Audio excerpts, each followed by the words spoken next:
नमस्कार साथियों। समावयता को फर्स्ट लेक्चर में थोड़ा सा कवर किया गया था, जिसमें समावयता के प्रकार और उनका पहला प्रकार आयनन समावयता बता दी गई थी। तो समावयता की शुरुआत करने से पहले इसके पहले वाला लेक्चर जरूर देखें, यूट्यूब पर उसे अपलोड कर दिया गया है। ये समावयता का सेकेंड लेक्चर है, जिसमें दो अलग अलग समावयता को और देखेंगे। संरचनात्मक समावयता का पहला प्रकार आयनन समावयता आपको पढ़ा दिया गया है। सेकेंड प्रकार उपसहसंयोजी समावयता और थर्ड प्रकार आबंधी समावयता, जिसको बंधन समावयता या इंग्लिश में लिंकेज आइसोमेरिज्म भी कहते हैं, इसको सीखना है। पेपर की दृष्टि से बहुत इंपॉर्टेंट है। चलिए देखते हैं कौन कौन सी समावयता क्या क्या होती है। तो पहले हम देखते हैं उपसहसंयोजी समावयता। उपसहसंयोजी सबको पता है कि जो केंद्रीय धातु परमाणु होता है और जो लिगैंड होता है, उन दोनों के बीच उपसहसंयोजी बंध पाया जाता है, जिसे हम तीर के निशान से प्रदर्शित करते हैं। इसके लिए हमने पिछली क्लास में बहुत अच्छे से समझाया, उसको देखिए जरूर। अब देखिए, ये संकुल यौगिक हैं, एक सेट ये है, एक समूह ये है। अब इसमें देखिए, कोबाल्ट के साथ एमीन के 6 अणु जुड़े हैं और क्रोमियम के साथ साइनाइड के 6 अणु जुड़े हैं। ये धनायनिक संकुल है, ये ऋणायनिक संकुल है। तो धनायनिक संकुल का जो लिगैंड है और जो ऋणायनिक संकुल है उसका जो लिगैंड है, ये केंद्रीय धातु परमाणु के साथ बदल जाते हैं। देखो, क्रोमियम से CN जुड़ा है, तो यहाँ क्रोमियम से एमीन जुड़ जाएगा, देखो। और यहाँ कोबाल्ट से एमीन के 6 अणु जुड़े हैं, तो कोबाल्ट से साइनाइड के 6 अणु जुड़ गए। मतलब केंद्रीय धातु परमाणु से धनायनिक संकुल जो होते हैं, उनके जो लिगैंड होते हैं, और जो ऋणायनिक संकुल होते हैं, उनके जो लिगैंड होते हैं, वो बदल जाते हैं। और उनके परस्पर केंद्रीय धातु परमाणु के साथ बदल जाने से जो समावयता उत्पन्न होती है, उपसहसंयोजी समावयता होती है। अर्थात उपसहसंयोजी का अर्थ है कि जो उपसहसंयोजी बंध है वो केंद्रीय धातु परमाणु के साथ बदल गया है। देख सकते हो, यहाँ एमीन कोबाल्ट के साथ उपसहसंयोजी बंध बनाएगा और यहाँ साइनाइड कोबाल्ट के साथ उपसहसंयोजी बंध बनाएगा। तो जब धनायनिक संकुल के लिगैंड और ऋणायनिक संकुल के लिगैंड केंद्रीय धातु परमाणु के साथ बदल जाते हैं, तो इस प्रकार की समावयता को उपसहसंयोजी समावयता कहते हैं। कोबाल्ट के साथ एमीन के 6 अणु जुड़े हैं, यहाँ क्रोमियम के साथ CN के 6 अणु जुड़े हैं। अब यहाँ देख सकते हो, कोबाल्ट में NH3 जुड़ा है, यहाँ कोबाल्ट में CN जुड़ा है। मतलब ये वाला लिगैंड यहाँ पहुंच गया, ये वाला लिगैंड यहाँ पहुंच गया। तो केंद्रीय धातु परमाणु के साथ जुड़े हुए लिगैंड चेंज हो गए, जिससे केंद्रीय धातु परमाणु के साथ बना उपसहसंयोजी बंध किसी और के साथ बन गया। यहाँ कोबाल्ट एमीन के साथ बना रखा था, यहाँ कोबाल्ट साइनों के साथ समूह के साथ बनाया रखा है। तो इस प्रकार जब केंद्रीय धातु परमाणु जो धनायनिक संकुल होता है और जो ऋणायनिक संकुल होता है, उनके लिगैंड केंद्रीय धातु परमाणु के साथ बदल जाते हैं, तो इस प्रकार की समावयता को उपसहसंयोजी समावयता कहते हैं। तो आई होप उपसहसंयोजी समावयता समझ में आ गई होगी। तो यहाँ परिभाषा लिख देते हैं। जब धनायनिक संकुल, ये धनायनिक संकुल है, एवं ऋणायनिक संकुल, ये ऋणायनिक संकुल है, संकुल के लिगैंड केंद्रीय धातु परमाणु ये कहलाते हैं, आपको पिछली क्लास में बता दिए गए हैं। केंद्रीय धातु परमाणु के साथ परस्पर बदल जाते हैं, तो उत्पन्न समावयवता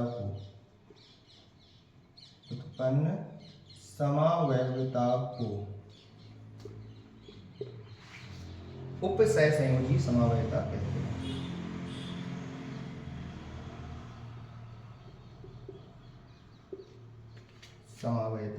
कहते हैं।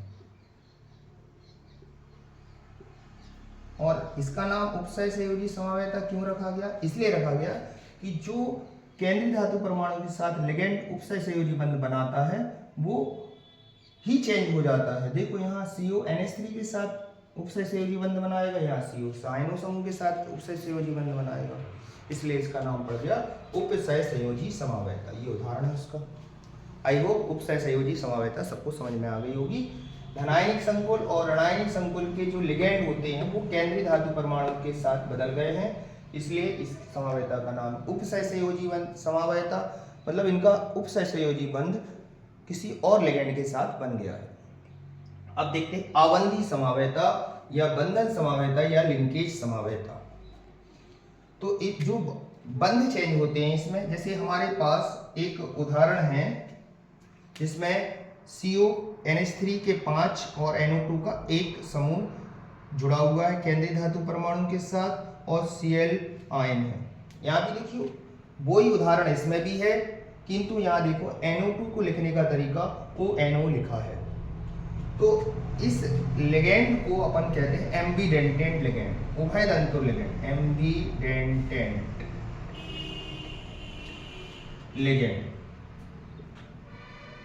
बहुदंतुर लिगेंड, बहुदंतुर नहीं उभयदंतुर, उभयदंतुर, उभयदंतुर लिगेंड लेना है। और उभयदंतुर लिगेंड कौन से होते हैं? जिसमें ऐसा लिगेंड जिसमें NO2 कोई भी लिगेंड जिसमें दो अलग अलग प्रकार के दाता परमाणु उपस्थित होते हैं और कोई भी केंद्रीय धातु परमाणु को उनमें से इलेक्ट्रॉन का जोड़ा उपलब्ध करा सकता है। नाइट्रोजन के पास भी इलेक्ट्रॉन युग्म होता है, ऑक्सीजन के पास भी होता है, आप सबको पता है, हमने पिछली क्लास में बताया। ऑक्सीजन के बायोटम को इसमें आपके 6 इलेक्ट्रॉन होते हैं, तो इसमें इलेक्ट्रॉन के जोड़े पाए जाते हैं। नाइट्रोजन के पास भी इलेक्ट्रॉन के जोड़े पाए जाते हैं। इसकी संरचनाओं को हमने पिछली क्लासों में दिखाया है आपको। तो ये दो समूह हैं और है एक ही समूह, मगर लिखने का तरीका अलग अलग है क्योंकि ये उभयदंतुर लिगेंड है। उभयदंतुर वो लिगेंड होते हैं जिसमें अलग अलग दाता परमाणु होते हैं, उनमें से कोई भी केंद्रीय धातु परमाणु को इलेक्ट्रॉन का जोड़ा उपलब्ध करा सकता है। तो यहाँ उदाहरण से देखिए आपको आसानी से समझ में आ जाएगा। एक उदाहरण ये है और उसी का समावयी ये है। देखो ध्यान से, यहाँ नाइट्रोजन परमाणु NO2 समूह में नाइट्रोजन परमाणु केंद्रीय धातु परमाणु को इलेक्ट्रॉन का जोड़ा उपलब्ध कराएगा। यहाँ ऑक्सीजन केंद्रीय धातु परमाणु को इलेक्ट्रॉन का जोड़ा उपलब्ध कराएगा।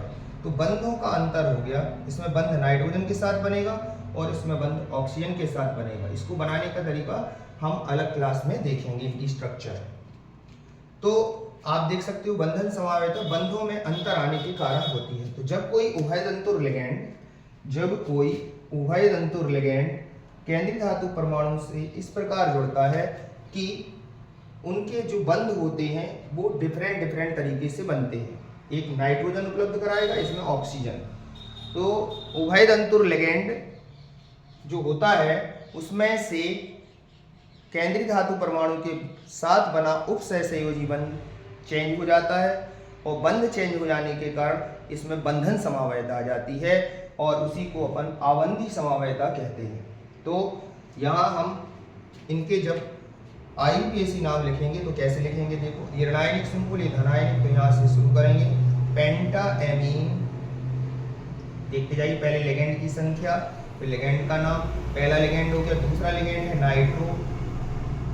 अब यहाँ नाइट्रो में नाइट्रोजन परमाणु कोबाल्ट को बंध इलेक्ट्रॉन उपलब्ध करा रहा था, N लिख सकते हैं, ठीक है।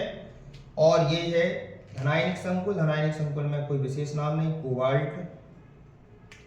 और ऑक्सीकरण संख्या इसकी निकाल लेते हैं, तो देख लीजिए X + 0 × 5, NO2 पर -1 का चार्ज और Cl पर -1 का चार्ज, और कितने Cl हैं? 2 = 0। हल कर लीजिए, 0 हो गया, ये -1 हो गया और ये -2 हो गया, बराबर 0। तो -3 आ गया, उस तरफ जाएगा +3, तो यहाँ आ गई +3, ठीक है। अब देखो इसके IUPAC नाम को जब हम लिखेंगे तो यहाँ से पेंटाएमीन, अब ये ONO समूह कहलाता है, तो इसका नाम नाइट्रो नहीं है, अब इसका नाम है नाइट्रोट्रो समूह। तो इसको नाइट्रोट्रो समूह कहते हैं, तो नाइट्रोट्रो। और नाइट्रोट्रो समूह में ऑक्सीजन केंद्रीय धातु परमाणु को इलेक्ट्रॉन का जोड़ा उपलब्ध कराता है, तो ऑक्सीजन। और अब केंद्रीय धातु परमाणु ये रासायनिक, धनायनिक में कोई विशेष नाम नहीं, कोबाल्ट। और ऑक्सीकरण संख्या में कोई फर्क नहीं आएगा, सेम होगी, क्योंकि ये -1, ये -2, -3 हो जाएगी, इस तरफ जाके +3 हो जाएगी। तो यहाँ देखो बंध समझ में आ रहा है, यहाँ नाइट्रोजन परमाणु कोबाल्ट के साथ बंध बना रहा है, यहाँ ऑक्सीजन परमाणु कोबाल्ट के साथ बंध बना रहा है, इसलिए इसका नाम पड़ गया बंधन समवायता, बंध का अंतर है। समूह NO2 समूह जो होता है वो एक उभय तंतुर लिगेंड होता है जिसमें दो अलग अलग दाता परमाणु उपस्थित होते हैं, नाइट्रोजन और ऑक्सीजन। किसी संकुल यौगिक में नाइट्रोजन केंद्रीय धातु परमाणु को इलेक्ट्रॉन उपलब्ध कराता है और किसी संकुल यौगिक में ऑक्सीजन। देख सकते हैं पहले वाले संकुल में नाइट्रोजन उपलब्ध करा रहा है और दूसरे वाले संकुल यौगिक में ऑक्सीजन उपलब्ध करा रहा है। इसलिए इस प्रकार की समवायता को बंधन समवायता कहते हैं और ये समवायता केवल उभय तंतुर लिगेंड में देखने मिलती है। तो हमने इसलिए NO2 समूह लिया है। और भी उभय तंतुर लिगेंड के उदाहरण होते हैं जिनको आप इसमें बना सकते हैं। तो आपको जब इसका उदाहरण लेना है तो उभय तंतुर लिगेंड को चुनना है, एम्फीडेंटेड लिगेंड को चुनना है। इसमें NO2 होता है और इनमें दो अलग अलग समूह उपस्थित होते हैं। NO2 में एक ऑक्सीजन एक नाइट्रोजन। नाइट्रोजन के पास भी लोन पेयर होता है, ऑक्सीजन के पास भी लोन पेयर होता है। तो किसी संकुल में नाइट्रोजन केंद्रीय धातु परमाणु को उपलब्ध कराता है, किसी संकुल यौगिक में ऑक्सीजन केंद्रीय धातु परमाणु को इलेक्ट्रॉन का जोड़ा उपलब्ध कराता है। तो ये दो समवायता हैं, इनको अच्छे से पढ़िएगा। कहीं भी डाउट हो तो जरूर कमेंट बॉक्स में लिखिएगा। उपसय संयोजी समवायता और बंधन समवायता बहुत ही आसान है। इसमें उपसय संयोजी बंध चेंज हो जाता है, इसमें भी चेंज होता है, मगर इसमें लिगेंड आपको उभय तंतुर लिगेंड लेना है, ध्यान रखें। ठीक है, तो ये दो प्रकार की समवायता और आपको पढ़ा दी गई हैं। इन दो समवायता को अच्छे से पढ़िएगा, पेपर की दृष्टि से बहुत महत्वपूर्ण है। एक उपसय संयोजी समवायता, एक है बंधन समवायता। दोनों के उदाहरण आपके सामने हैं। कोई भी डाउट हो तो जरूर पूछिए। चैनल पर बने रहिए और एजुकेशन चैनल पवन राय को सब्सक्राइब कीजिए, लाइक कीजिए, कमेंट कीजिए और इसी प्रकार के वीडियो देखने के लिए चैनल पर लगातार बने रहिए। Thank you.